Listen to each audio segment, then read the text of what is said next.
Halo guys, kami dari kelompok 76, kuliah kerja nyata Universitas Atmajaya Yogyakarta. Apa itu COVID-19? Infeksi virus corona atau COVID-19 disebabkan oleh coronavirus, yaitu kelompok virus yang menginfeksi sistem pernapasan. Pada banyak kasus, virus ini hanya menyebabkan infeksi pernapasan ringan, seperti flu. Namun virus ini juga bisa menyebabkan infeksi pernapasan berat, seperti infeksi paru-paru, pneumonia, MERS, SARS, bahkan bisa menimbulkan kematian. Awal mula COVID-19. Infeksi COVID-19 pertama kali ditemukan di kota Wuhan, Cina, akhir Desember 2019. Virus ini menular dengan cepat dan menyebar ke wilayah lain di Cina dan sebagian besar negara di dunia ini, termasuk Indonesia. Hal ini membuat beberapa negara menerapkan kebijakan lockdown untuk mencegah penyebarannya. Kekhawatiran sektor pariwisata. Keberadaan sektor pariwisata selalu menimbulkan kerumunan. Kerumunan di masa sekarang dikhawatirkan dapat menyebabkan klaster COVID-19 karena penularannya melalui udara. Untuk itu penting untuk kita ketahui bagaimana berwisata di era new normal supaya tetap bisa berpergian dengan aman tanpa tertular COVID. Maka dari itu kami akan memberikan tata cara berwisata di era new normal. Kami akan memberikan tata cara wisata di era new normal. New normal disebut sebagai perubahan kebiasaan di mana masyarakat tetap bisa beraktivitas namun diikuti dengan prokes yang ketat. Kemudian ada 3 indikator new normal. Yang pertama, tidak ada pertambahan atau perluasan COVID-19 atau dengan maksimal mengurangi penularan COVID-19. Yang kedua, penggunaan sistem kesehatan untuk mengetahui seberapa tinggi adaptasi dan kapasitas dalam merespon pelayanan COVID-19. Kemudian yang ketiga, penggunaan surveillance untuk menguji seseorang atau sekelompok apakah mereka OTG atau ODG, yaitu berpotensi menjadi pasien COVID-19. Kebijakan PPKM. Pemerintah memiliki 4 faktor yang digunakan untuk menentukan level PPKM, yaitu yang pertama, kasus terkonfirmasi mencapai 100.000 orang dalam jangka waktu 7 hari. Yang kedua, pasien yang dirawat mencapai 100.000 orang dalam jangka waktu 7 hari. Bed occupancy rate (BOR) dari fasilitas rawat isolasi dan ICU untuk pasien COVID-19 yang terus meningkat. Dan keempat, kabar dari keadaan psikologis penduduk yang meningkat dan menurun.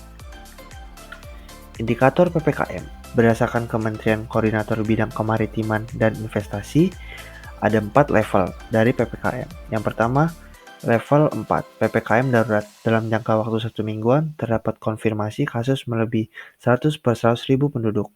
Pasien dirawat melebihi 30 per 100.000 penduduk, dan bed occupancy rate melebihi 80%. Level 3, transisi darurat. Dalam jangka waktu 1 mingguan, terdapat konfirmasi kasus dari 65 sampai dengan 100 per 100.000 penduduk. Pasien dirawat 10 sampai dengan 30 per 100.000 penduduk, serta bed occupancy rate sekitar 60 sampai dengan 80%. Level 2, transisi 1. Dalam jangka waktu 1 mingguan terdapat konfirmasi kasus dari 40 sampai dengan 64 per 100.000 penduduk. Pasien dirawat 5 mencapai 30 sampai dengan 100.000 penduduk, serta bed occupancy rate tidak mencapai 60%. Level 1 new normal, dalam jangka waktu 1 mingguan terdapat konfirmasi kasus di bawah 40 per 100.000 penduduk. Pasien dirawat hanya 5 per 100.000 penduduk, serta bed occupancy rate di bawah 60%. Kemudian ada aplikasi Peduli Lindungi. Aplikasi yang bertujuan untuk membantu instansi pemerintah dalam melakukan pengambilan data guna untuk mengurangi dan menghentikan penyebaran COVID-19 di Indonesia. Berikut merupakan beberapa fitur yang perlu diketahui ketika ingin mulai menggunakan aplikasi Peduli Lindungi. Yang pertama, register. Fitur pendaftaran masuk pengguna ke dalam aplikasi ini. Fitur ini memiliki peran penting dalam penggunaan aplikasi ini, karena dengan fitur inilah aplikasi mengambil data Anda dan sekitar Anda untuk melindungi banyak orang dari wabah COVID-19. Yang kedua ada scanning QR, fitur yang berfungsi untuk melakukan check-in ke dalam suatu area publik yang terdaftar di aplikasi, yang berfungsi untuk mencatat semua pengguna yang ada di dalam lokasi ini. Yang terakhir, area status checking, fitur yang berguna untuk melakukan pengecekan situasi Anda berada saat ini. Kemudian ada protokol kesehatan. Berikut beberapa protokol kesehatan yang baik dan benar.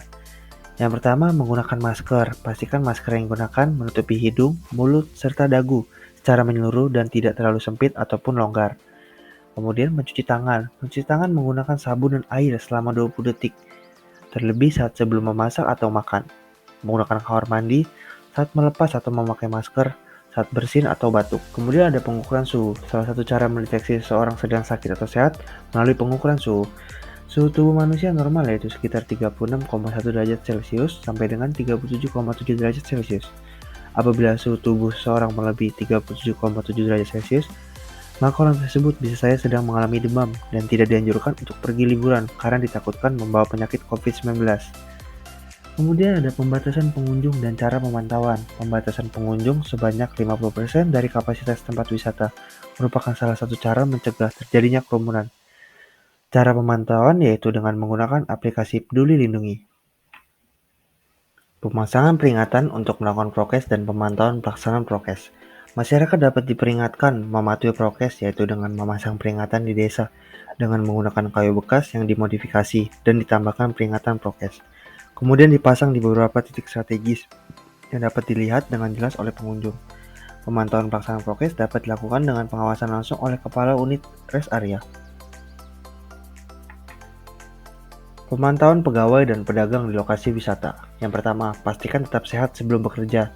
Jika sakit, tetap melakukan protokol isolasi mandiri di rumah. Periksa kesehatan di vaskes dan lapor pada pimpinan. Yang kedua, saat bekerja harus selalu menggunakan masker, menjaga jarak, hindari menyentuh area wajah, dan pastikan tangan sudah dicuci bersih. Yang ketiga, para pekerja wajib mengingatkan pengunjung agar memakai masker dan menjaga jarak. Yang keempat, ganti baju dan mandi setelah tiba di rumah. Yang kelima, lakukan PHBS dengan makanan bergizi, olahraga, serta istirahat dengan tidur minimal 7 jam supaya imun terjaga. Usia pengunjung yang tidak diperbolehkan. Anak, usia 5 tahun ke bawah. Ibu yang sedang mengandung, usia 50 tahun ke atas. Lansia, umur 50 tahun ke atas. Sekian dari kami KKN Kelompok 76. Terima kasih.